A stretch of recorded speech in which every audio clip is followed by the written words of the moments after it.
সোফিয়ায় ফরমান আশ্চর্য ঘটনা হল দেখতে পাই 10টা ঘটনা দেখলাম জন্ম হওয়ার পরে এর মাঝে আরো একটা হইল আমি চাইলাম যে বাচ্চাটারে গোসল দেওয়াই গোসল দেওয়াই মানে সাবন্দি গোসাইতে গোসাইতে ছাড়ে না ঠিক নেই কিন্তু সোফিয়ায় ফরমায় আমি পানি আনতে গেলাম ওই সময় সাফা পাহাড়ের দিক থেকে একটা আওয়াজ হয় সোফিয়া গো তুমি কষ্ট করিও না গো সোফিয়া আমার নবীরে আমি বেহেশতি পানি দিয়ে গোসল দেওয়ায় দুনিয়াতে পাঠাইছি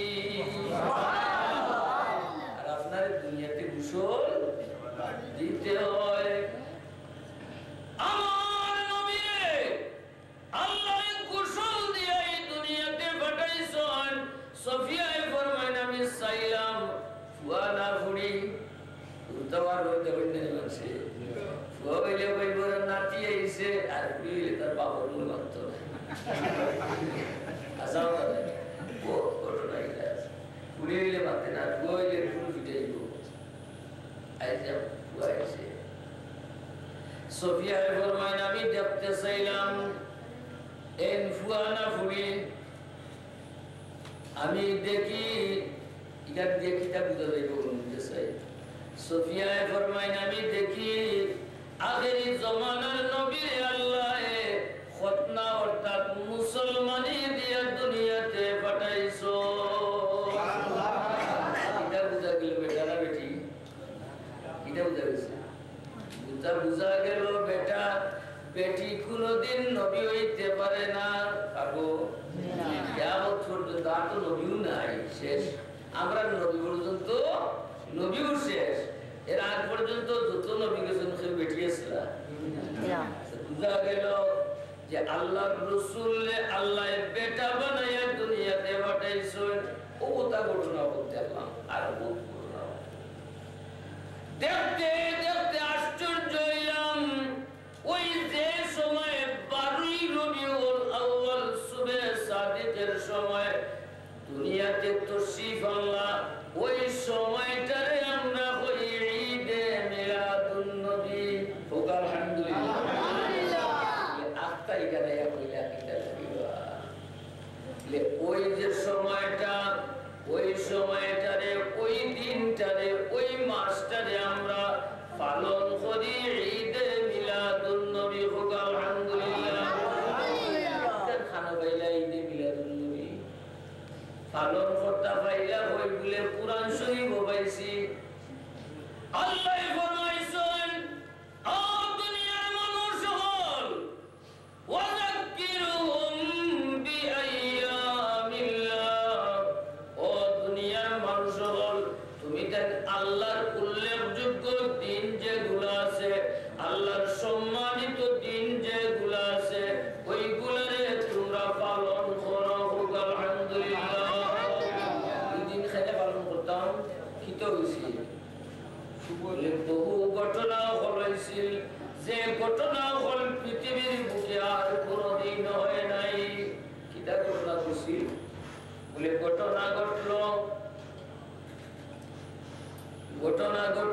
আব্দুল মুত্তালিব কাবা ঘরের মুতাওয়াল্লি আব্দুল মুত্তালিব খানের মুতাওয়াল্লি কাবা ঘরের মুতাওয়াল্লি তাফসীরে খাজিনে লেখছেন তাফসীরে মাদারিক লেখছেন অর্থাৎ লেখছেনও ঘটনা হল এরপরে ফখরুদ্দিন রাজি রহমাতুল্লাহ আলাইহি লেখছেন তাই হইলে এমন ঘটনা ঘটলো যেটা পৃথিবীর বুকে আর কোনদিন ঘটছে না বলে কিটা ঘটলো বলে ওই সময় আব্দুল মুত্তালিব কাবা ঘরের মুতাওয়াল্লি আব্দুল মুত্তালিব কাবা ঘরের মুতাওয়াল্লি শেষ রাত্রিতে তাওয়াফ করলাম শেষ রাত্রিতে তাওয়াফ করলাম সুবে সাদিকের সময় আব্দুল মুত্তালিব ফরমায় আমি হঠাৎ করে দেখতে পাইলাম কাবা ঘর যে ঘরে রাসূলুল্লাহ জন্ম নিছেন ওই ঘরের দিকে কাবা ঘর সিজদায় পড়িয়া গেল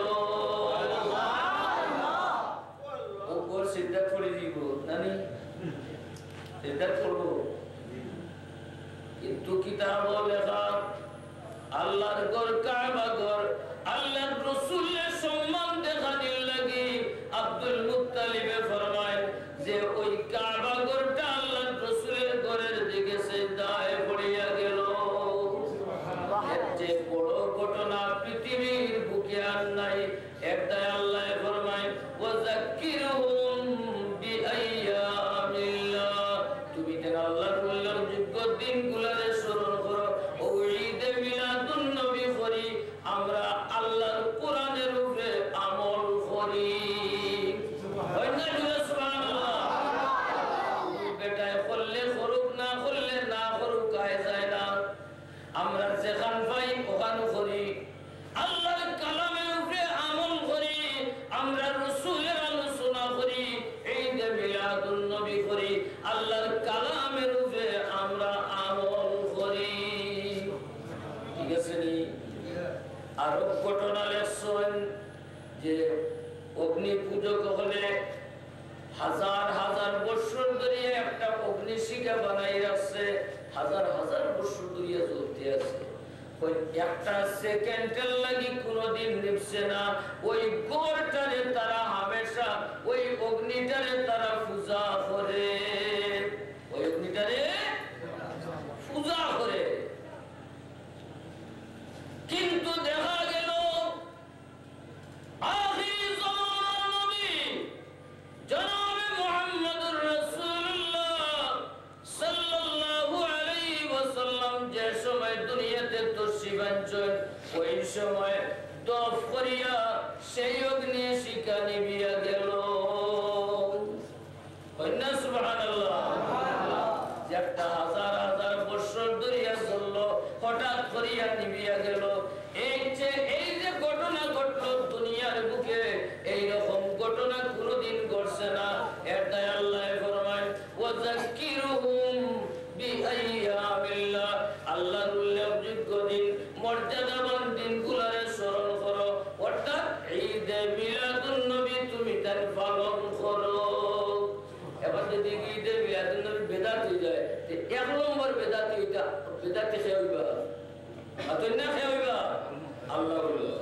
আল্লাহরে বেদাতি হওয়ার পরে আমরা বেদাতি বলছি, বুঝছো? এইটা আল্লাহ হিকাই দিছে করতাম, দুনিয়ার মানুষের হিকাই দিছে। দুনিয়ার মানুষ তুমি তার ঈদে মিলাদুন নবী পালন করো। এখন আমরা যদি বেদাতি হই, আল্লাহ বেদাতি যাও, কন্যা নাউযুবিল্লাহ। বেদাত বলে এটা ফড়িয়া এটা খসু দিয়া বসলা যায়, আর ওই ঈদে মিলাদুন নবী করবা, মিলাদ শরীফ পড়তা, এটা দুনিয়ার বাপ খাইয়া বসল না।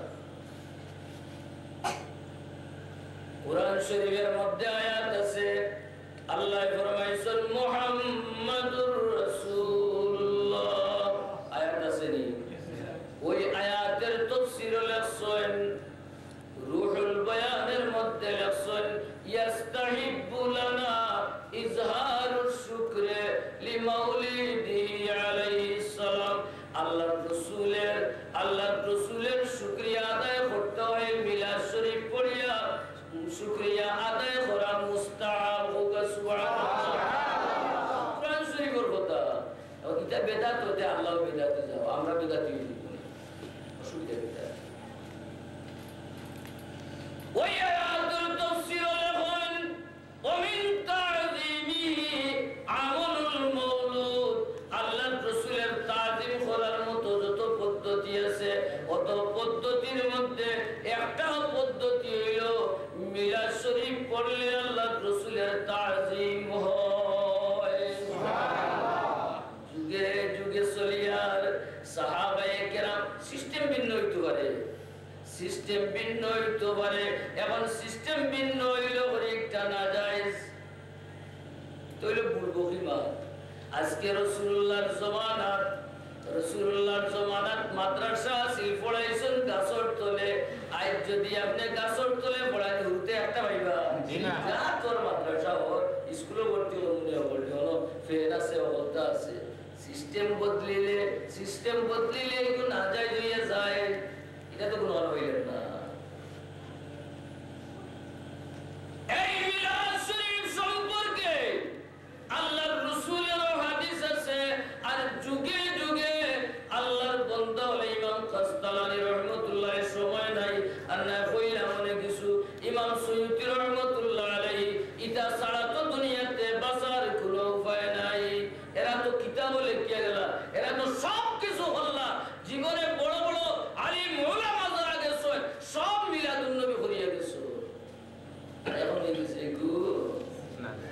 যায় ইগু ইগু বলে ইগু হয়ে গেছে বেদাত, আমরা সব বেদাতি। আচ্ছা বেদাতি বলে তো করিয়া যায়, আমরা বড় এটা বলে বড় খুশ হই, ও বেদাত, আমরা বড় খুশ হই।